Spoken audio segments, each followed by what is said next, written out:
Assalamualaikum warahmatullahi wabarakatuh.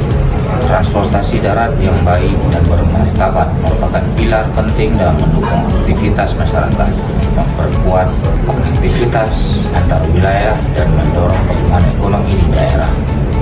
Saya Muhammad Iswanto, penjabat Bupati Aceh Besar, mengucapkan selamat dan sukses atas terselenggaranya musyawarah cabang ke-5 Dewan Pimpinan Cabang Organda Kabupaten Aceh Besar yang akan dilaksanakan pada hari Sabtu 25 Januari 2025 di Gedung Dekranasda Kabupaten Aceh Besar.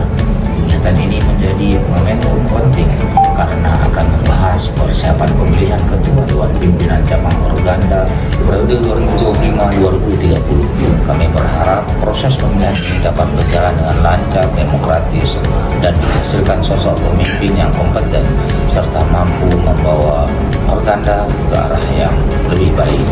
Selamat untuk pengambilan keputusan dan kegiatan hari ini. Semoga kegiatan ini berjalan dengan lancar dan sukses serta memberikan manfaat besar bagi pengembangan transportasi darat yang lebih baik dan bermartabat di Kabupaten Aceh Besar. Terima kasih. Wassalamualaikum warahmatullahi wabarakatuh.